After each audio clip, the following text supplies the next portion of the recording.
আসসালামু আলাইকুম। আমি ইঞ্জিনিয়ার মুনাব্বির আহমেদ খান, ক্যানাডার ক্যালগেরি থেকে আপনাদের সঙ্গে আজকে ট্রাভেল রিলেটেড কিছু ইস্যু নিয়ে আলোচনা করি। বাসা থেকে বের হলাম, সামনে একটা কনভিনিয়েন্স স্টোরে যাব, কিছু কেনাকাটা আছে। চিন্তা করলাম এই ফাঁকে আপনাদের সঙ্গে একটা আলোচনা করি। আসলে অনেকেই বলে যে আমাদের ভিসা হয় না, বা ভিসা কিভাবে বাড়ানো যায়, রেট কীভাবে আমার যিনি অ্যাপ্লিক্যান্ট তার কীভাবে সে বেশি যোগ্য হতে পারে। তো আমার যেটা এই ক্ষেত্রে অভিজ্ঞতা, কারণ আমি ট্রাভেল করি অলমোস্ট 20 বছর ধরে। তো আমার অভিজ্ঞতা থেকে আমি জানি যে ট্রাভেলিংটা আসলে এটা একটা প্ল্যানিংয়ের পার্ট। আপনাকে একটা লং টার্ম প্ল্যানিংয়ে যেতে হবে, এবং এই প্ল্যানিংয়ের মাঝে মাঝে আপনাকে কী করতে হবে, কান্ট্রি টাইজ, তারপরে ফ্যামিলি টাইজ, আপনার প্রফেশনাল টাইজ, এগুলো আপনাকে বিল করে নিতে হবে। তো একদিনে একটা জিনিস কিন্তু হয় না। তো মোটামুটি আপনারা যদি একটা সুন্দর সিস্টেমেটিক ডিজাইন ওয়েতে আপনার প্রোফাইলটাকে বিল্ড আপ করেন, তাহলে কিন্তু ভিসা না হওয়ার কোনো কারণ নাই। তো প্রথমেই আমি যেটা বলবো মোস্ট ইম্পর্ট্যান্ট, সেটা হলো কান্ট্রি টাইজ। এক্ষেত্রে আপনাকে কি করতে হবে, ধরেন সবার তো নিজের নামে জমি জমা বা প্রপার্টিস থাকে না। আপনার ফ্যামিলি প্রপার্টি থাকতে পারে, আপনি হয়তো আপনার বাবার কাছ থেকে চেয়ে আগে আপনি কিছু প্রপার্টিস, যদি আপনি নিজে বিল্ড না করতে চান বা না পারেন, আপনি চেয়ে নিতে পারেন। সেক্ষেত্রে আপনি ট্রান্সফার ডিটগুলো সব রেডি করবেন। বিশেষ করে রেন্ট, আপনি কাঁচা রেন্ট নেবেন না, ব্যাংকের মাধ্যমে নেবেন। তারপরে ব্যাংক প্রোফাইলটা আপনি সুন্দর করে বিল করবেন, যাতে ব্যাংক প্রোফাইলটা আপনাকে সুন্দরভাবে রিপ্রেজেন্ট করে। আপনি যদি জব করেন, তাহলে আপনার ইনকামটা, বিশেষ স্যালারিটা যাতে আপনার ব্যাংকে হিট করে। তারপরে যেটা করবেন, ব্যাংকে আপনি 1-2টা MSS জাতীয় খুলে রাখবেন। এটা একসঙ্গে আপনার সঞ্চয়ও হবে, তার সঙ্গে আপনার ব্যাংক স্টেটমেন্ট ব্যাংক অ্যাকাউন্টটাকে লাইভ রাখবে। এখন দেখা যায় যে অনেকে আমাদের কাছে ব্যাংক অ্যাকাউন্ট স্টেটমেন্ট দেয়, একটা ভালো অ্যামাউন্ট হয়তো আছে, কিন্তু সেটা হয়তো এটার কোনো নড়াচড়া নাই। অনেকে ক্যাশ তুলে ক্যাশ জমা দেয়। তো এই ক্ষেত্রে হয় কি, এখন তো ফাইলগুলো AI প্রসেস করে এগুলো ওরা বুঝে ফেলে। তো আপনি যদি ধরেন আপনার 2টা MSS রাখলেন, মান্থলি ইনস্টলমেন্টগুলো অ্যাকাউন্ট থেকে কেটে নিয়ে যাচ্ছে। তো ছোট হোক অ্যামাউন্টটা, ধরেন 5,000 2টা, তো হলো কি প্রত্যেক মাসে কিন্তু 2টা account two account transfer, credit transfer হচ্ছে। তারপরে আপনি মাঝে মাঝে ধরেন আপনার FDR আছে, ইন্টারেস্টটা আপনি অ্যাকাউন্টে নিয়ে আসলেন, প্রফিটটা। তো সেইভাবে একদম অথেন্টিক আপনার স্যালারিটা আপনি অ্যাকাউন্টে নিয়ে আসলেন। আপনি কিছু রেন্ট পাচ্ছেন, হয়তো আপনার একটা দোকান থেকে ভাড়া পাচ্ছেন, ফ্ল্যাট থেকে ভাড়া পাচ্ছেন, বাসা থেকে পাচ্ছেন, আপনি সেগুলো অ্যাকাউন্টে নিয়ে আসেন। খরচ করতে তো অসুবিধা নাই। আপনার ধরেন অ্যাকাউন্টে মাসে 2 লাখ টাকা ক্রেডিট হলো, আপনার তো 1.5 লাখ টাকা ডেবিট হইতেই পারে, কোনো মাসে 2.5 লাখ টাকা হতে পারে। এটা নিয়ে কিন্তু কোনো সমস্যা নেই।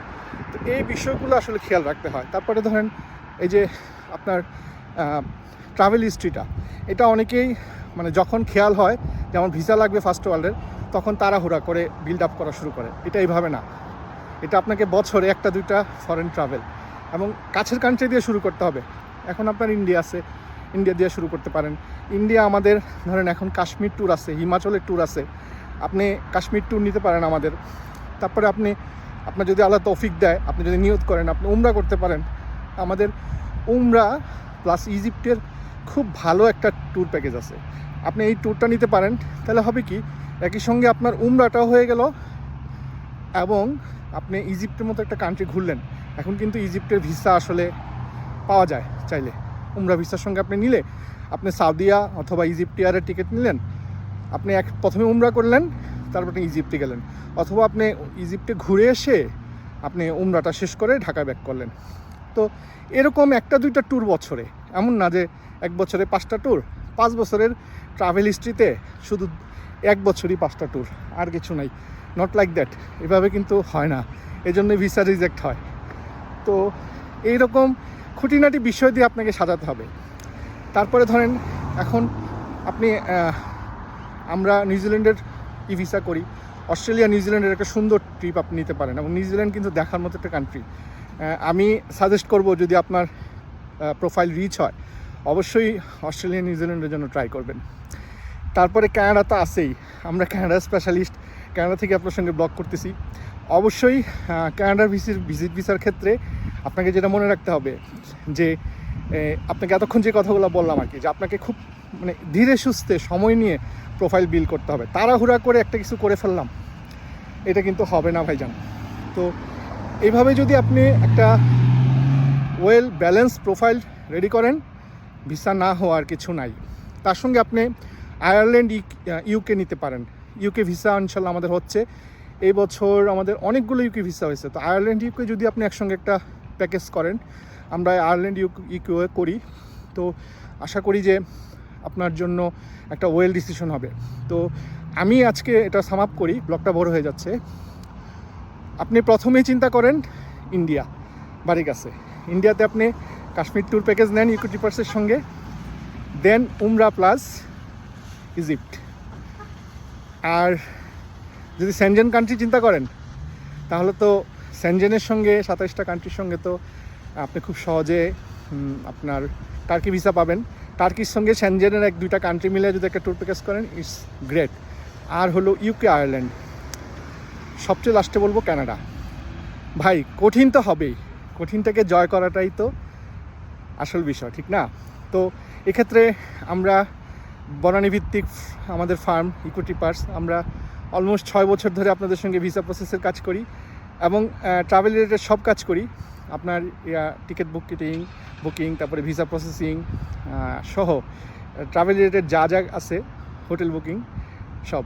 ইনশাল্লাহ যোগাযোগ করবেন ইকো ট্রিপার্সের সঙ্গে, আমাদের সব ডিটেলস দেওয়া থাকবে এই ব্লগের সঙ্গে। আজকে এই পর্যন্তই, কানাডার ক্যালগারি থেকে। আসসালামু আলাইকুম।